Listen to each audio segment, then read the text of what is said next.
हम गलत ट्रैक पे जा रहे हैं। बीरेन जी भी हमें ज्वाइन कर चुके हैं।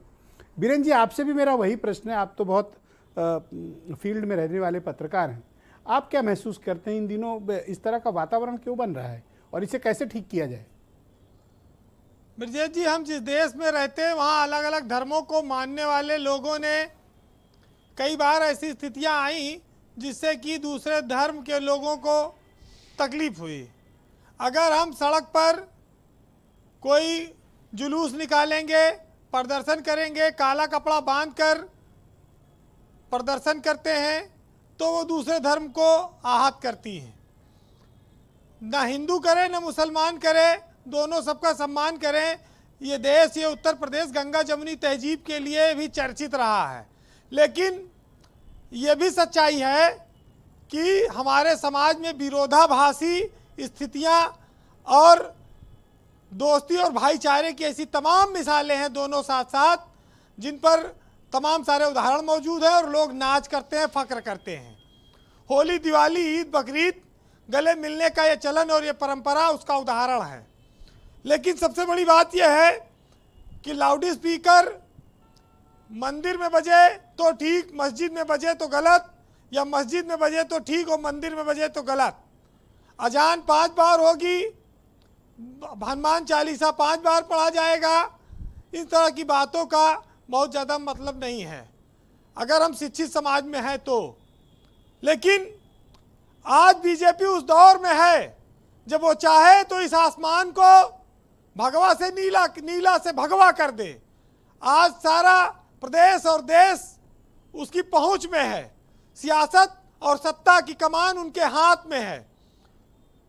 अगर वो बिना भेदभाव के लोगों को मकान देते हैं, प्रधानमंत्री आवास के तहत मुसलमानों को, सिख, ईसाई, हिंदू सबको बिना भेदभाव के अगर आवास मिल रहा है, शौचालय मिल रहा है, सरकारी योजनाओं का लाभ मिल रहा है, तो फिर उसकी ये जिम्मेदारी है कि बिना भेदभाव के लोग अपने धार्मिक त्यौहार, जुलूस और पूजा पद्धति का इस्तेमाल करें। लाउड स्पीकर की अगर अनुमति 10 बजे रात तक है तो उसके बाद न बजे, उसके लिए पुलिस कार्रवाई करती है। उसके बावजूद भी कई जगह पर मामले आते हैं। एक मामला भी नोएडा में हुआ, एक मीडिया कर्मी पर हमला भी हुआ। हमारा सामाजिक ताना बाना ऐसा है कि हम इस देश में किसी को बाहर नहीं कर सकते।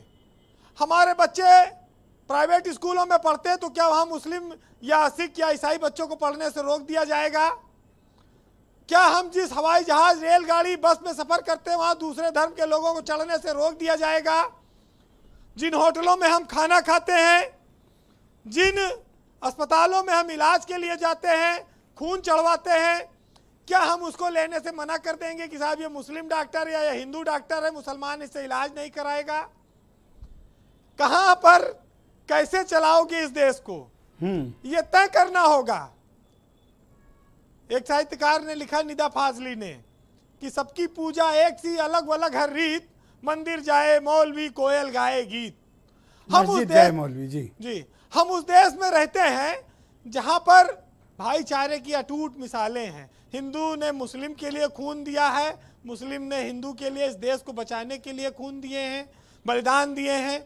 आज़ादी के आंदोलन में लोगों ने, पर अभी जो कुछ हो रहा है, आप क्या मानते हैं इसके पीछे राजनीतिक कारण है या कुछ, जैसा कि अमरनाथ मिश्रा बता रहे हैं कि हिंदू जग गया है, इनका जागने का क्या तात्पर्य है? सियासत है जिसने ये बेमनस्ता पैदा की है वोट की खातिर। ये मार काट, ये चलन, ये वोट की खातिर आया है, ये कभी ऐसा नहीं रहा।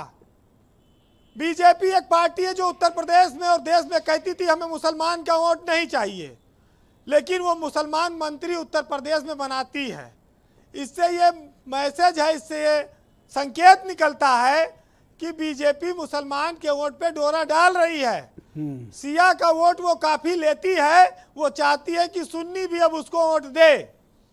तो ऐसा नहीं, लखनऊ में तो मैंने देखा कि शिया समाज तो खुलकर बीजेपी के लिए वोट करता है। मैंने तो ये असेंबली इलेक्शन में भी देखा और इसके पहले पार्लियामेंट के इलेक्शन में मैंने देखा कि राजनाथ सिंह जी के लिए शिया समाज ने खुलकर वोट डाले थे। अटल बिहारी वाजपेयी के लिए भी लोग वोट देते थे, जाति धर्म बंधन सब टूट जाता था। हमारे देश में जिसने इन सब चीज़ों से ऊपर उठकर राजनीति की, सियासत की, उसको सम्मान मिला है। सबसे बड़ी बात, आज हम जिस जगह बैठे हैं, अगर हम भारत के बाहर रहने वाले हिंदुओं के बारे में देखेंगे, खास तौर से जो गल्फ कंट्रीज में, अरब देशों में है, वहाँ पर उनको इस वजह से कोई तकलीफ ना हो। हमारे भाई जो वहाँ हैं, हमें उनकी भी चीज़ों को, उनकी भी भावना को, उनके भी जीवन को देखना होगा कि हमारे कोई काम से देश के बाहर कोई ऐसा मैसेज ना जाए। जो युवा हैं, जिन्होंने अन्याय सहा है, वो चाहते हैं कि जब सरकार हमारी आई है तो हम उस अन्याय का बदला लें, लेकिन अन्याय के लिए कानून है। आज अंबेडकर की जयंती है, जिसने देश को संविधान दिया। संविधान में कहा कि हिंदू, मुस्लिम, सिख, ईसाई जितना जो इस भारत का नागरिक हो गया, उसके वोट की कीमत समान है, हर नागरिक समान है, उसके अधिकार समान है। ऐसे में किसी के साथ जाति धर्म के आधार पर भेदभाव ना हो, और उसके लिए संविधान ने सरकारों को बनाया और उनको ताकत दी। लेकिन समस्या इस बात की है कि हमको जो अच्छा लगता है कि अखिलेश यादव की सरकार में मुजफ्फरनगर में दंगा हुआ था, तो हम जब बदलाव लाएंगे तो हम उन दंगों का बदला लेंगे, हम उसकी बात करेंगे। इन चीज़ों को हमको देखना होगा। अंबेडकर कहते हैं कि मैं मूर्तियों में नहीं, किताबों में हूँ, मुझे पूजने की ज़रूरत नहीं है, मुझे पढ़ो, तब इस देश में भाईचारा बढ़ेगा। लेकिन अब आप देखिए कि समस्या इस बात की है कि राहुल संकृत्यायन एक साहित्यकार थे, उन्होंने लिखा कि सभी धर्म दया का दावा करते हैं, लेकिन हिंदुस्तान के इन धार्मिक झगड़ों को देखिए तो आपको मालूम होगा कि यहाँ मनुष्यता पनाह मांग रही है। इससे ये साबित होता है ब्रजेश जी कि हमारे देश में कुछ ऐसे लोग रहे हैं जिन्होंने सामाजिक भाईचारा बिगाड़ा, और आने वाली पीढ़ियों ने, सदियों ने उनका भुगतान किया। लेकिन हमको आपको इसीलिए पढ़ाया लिखाया गया कि समझदार बनिए और समझदारी के साथ आगे चलिए। बहरहाल कहते हैं कि चुप्पियां बढ़ती जा रही हैं उन सारी जगहों की जहां बोलना जरूरी था, लेकिन लोग बोलते नहीं हैं। आज अपनी बात इन लाइनों से ख़त्म करूंगा जो हमारे और आपके आने वाली पीढ़ियों के लिए भी बड़ी ज़रूरी हैं कि नस्ले नौ के लिए आदाब वफा कुछ भी नहीं। वो समझते हैं कि बुज़ुर्गों की दुआ कुछ भी नहीं। आओ तकसीम करें गंगा जमुना की खुशबू, देखना दुनिया में मोहब्बत के सिवा कुछ भी नहीं। बहुत बहुत शुक्रिया वीरेंद्र जी, आप बहुत ही बेहतरीन तरीके से अपनी